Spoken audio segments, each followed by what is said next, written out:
2026 বৰ্ষত ইয়াণ্ডাবু সন্ধি ইতিমধ্যে 200 বছৰ হ'ব আৰু লগে লগে 2024-25 বৰ্ষত ইতিমধ্যে আজি বীৰ লাচিত সেনাই খিলঞ্জীয়া অসম খিলঞ্জীয়া দিৱস উদযাপন কৰিছে আৰু অসম খিলঞ্জীয়া দিৱস প্ৰতি বছৰৰ 24 ফেব্ৰুৱাৰী দিনটো তেওঁলোকে খিলঞ্জীয়া দিৱস হিচাপে উদযাপন কৰিব আৰু আজি যেহেতু যোৰহাটৰ মেলেংস্থিত বীৰ লাচিত সেনাৰ যি কাৰ্যালয় মুখ্য কাৰ্যালয় সেই কাৰ্যালয় উদুলি মুদুলি এটা পৰিৱেশ যেহেতু অসমৰ 22খন জিলাৰ পৰা 5,000কৈ সৈনিক একেখন পতাকাৰ তলত সমবেত হৈছে আৰু বহু লক্ষ্য উদ্দেশ্য লৈ জাতিৰ স্বাৰ্থত খিলঞ্জীয়া ৰাইজৰ স্বাৰ্থত বহু লক্ষ্য উদ্দেশ্য লৈ সমবেত হৈছে মই যেহেতু ইতিমধ্যে তেওঁলোকৰ কাৰ্যসূচী বহুকেইটা কাৰ্যসূচী ইতিমধ্যে সম্পন্ন হৈছে আৰু আমি পোনে পোনে গোটেই কথাখিনি জানিম যেহেতু বীৰ লাচিত সেনাৰ মুখ্য সেনাধ্যক্ষ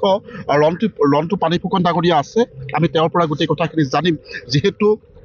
প্ৰতি বছৰে আজিৰ দিনটো 24 ফেব্ৰুৱাৰী দিনটো অসম খিলঞ্জীয়া দিৱস হিচাপে ৰূপায়িত কৰিব মই অকণমান প্ৰথমতে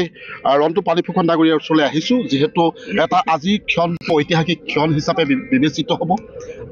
বছৰজোৰাকৈ এই যি অসম খিলঞ্জীয়া দিৱস আয়োজন দিহা কৰা হৈছে গোটেই কথাখিনি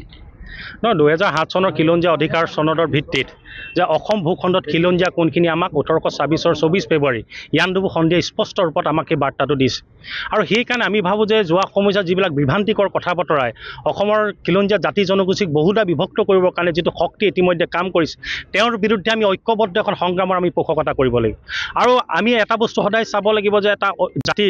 জাতি জনগোষ্ঠীৰ ঐতিহ্য আৰু স্বকীয়তা ৰক্ষা এখন ধাৰাবাহিক যুঁজক আমি খুব সন্মান সহকাৰে দায়বদ্ধতাৰে দায়িত্বশীল সহকাৰে আমি তাক আগবঢ়াই লৈ যাব লাগিব এতিয়া আমাৰ খিলঞ্জীয়া মানুহৰ যিবিলাক মৰ্মবেদনা আছে বুকুত যিবিলাক ক্ষোভ অসন্তুতি বাঁহ লৈছে তাক নিৰ্মূল কৰিবৰ কাৰণে তাক নিৰাময় কৰিবৰ কাৰণে আহিবলগীয়া সময়ত প্ৰত্যেকটো খিলঞ্জীয়া জাতি জনগোষ্ঠীৰ অৰ্থনৈতিক সামাজিক ৰাজনৈতিক আৰু সাংস্কৃতিক ইতিহাস চৰ্চাৰ যাতে এটা প্ৰাণকেন্দ্ৰ হিচাপে 24 ফেব্ৰুৱাৰী দিনটোক আমি তৈয়াৰ কৰিব পাৰোঁ গঢ়ি তুলিব পাৰোঁ এই ধৰণে এটা কাৰ্যসূচী লৈ পিনি অনাগত সময়ত বীৰ লাচিত সেনা আগবাঢ়িব যিহেতু 1826 24 ফেব্ৰুৱাৰীত তাৰপিছত আহি এতিয়া 2026 24 ফেব্ৰুৱাৰী প্ৰায় 200 বছৰ সম্পূৰ্ণ কৰিব গতিকে আহিবলগীয়া 2026 24 ফেব্ৰুৱাৰী দিনটোত আমি বৰ্ণাঢ্য আয়োজনেৰে এটা সাংঘাতিক ধৰণে গোটেই খিলঞ্জীয়া জাতি সত্তাক ঐক্যবদ্ধ কৰা এটা চিন্তন মন্থন হৈছে পৰ্যালোচনা হৈছে 2026 চনৰ 24 ফেব্ৰুৱাৰীৰ দিনা উত্তৰ পূৰ্বাঞ্চলৰ সকলো জাতি জনগোষ্ঠীৰ যিসকল পুৰোধা ব্যক্তি আছে দল সংঘ তেওঁলোক ইয়াত সমবেত হ'ব তালৈ অসমৰ প্ৰত্যেকটো প্ৰান্তৰ খিলঞ্জীয়া জাতি জনগোষ্ঠীৰ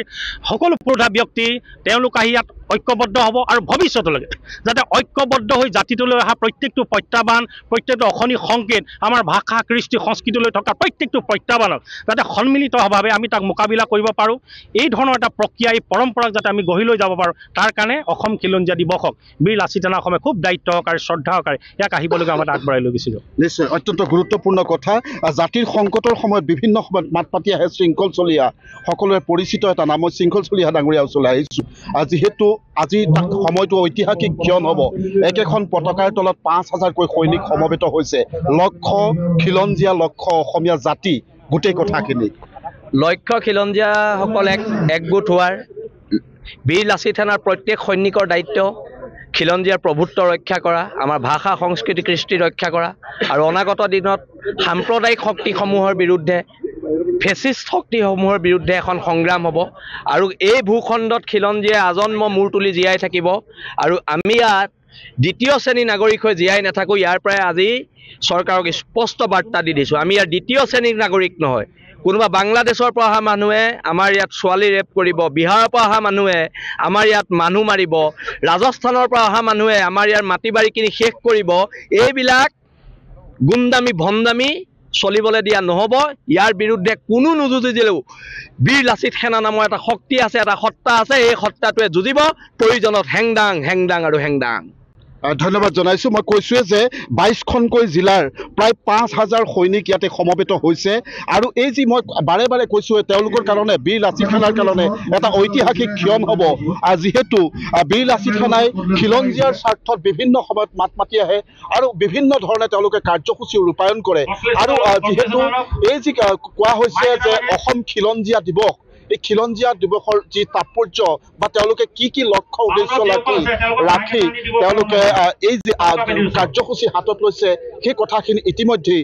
তেওঁলোকে চিন্তন মন্থন কৰা হ'ব বুলি ইতিমধ্যেই অৱগত কৰিছে আমি যিহেতু কৈছোৱেই যে পতাকা উত্তোলন আৰু পতাকা উত্তোলনৰ পিছতেই এক বিশাল তেওঁলোকে শোভাযাত্ৰা বাহিৰ কৰিব আৰু এই স্থলীৰ পৰাই এই মুখ্য কাৰ্যালয়ৰ যি বাকৰি এই বাকৰিৰ পৰাই তেওঁলোকে সকলোকে সকীয়াই দিব বিচাৰিছে যে অসমীয়া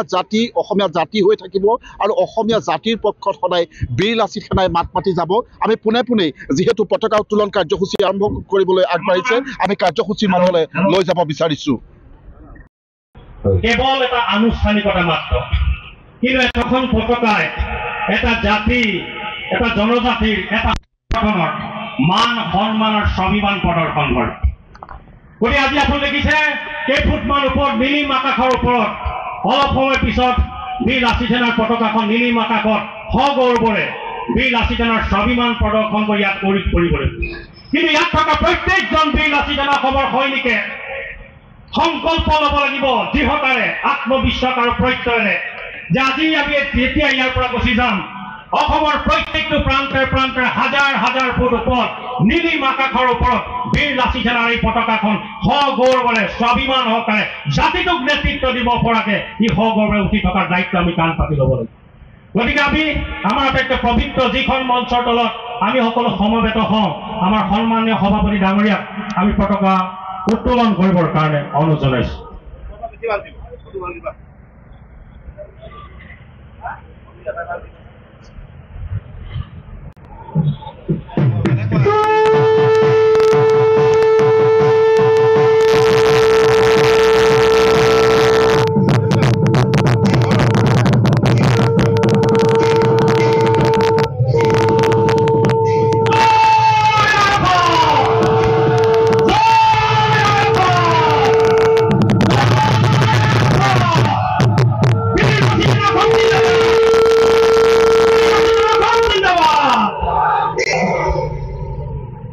আমি এই পৰিৱেশটো দেখুৱাইছোঁ ইতিমধ্যে এনেধৰণে বীৰ লাচিত সেনাই পতাকা উত্তোলনৰ পিছতেই তেওঁলোকে হাতত হেংদাং লৈ যি আচলতে শোভাযাত্ৰা সেই শোভাযাত্ৰা বাহিৰ কৰিছে আমি সেই পৰিৱেশটো দেখুৱাইছোঁ ইতিমধ্যে বীৰ লাচিত সেনাৰ মুখ্য কাৰ্যালয় যি মেটেলিস্থিত যোৰহাটত এনেধৰণে তেওঁলোকে শোভাযাত্ৰা বাহিৰ কৰিছে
আপুনি বিচৰা বাতৰি পাব কেৱল নিউজ 18 এপত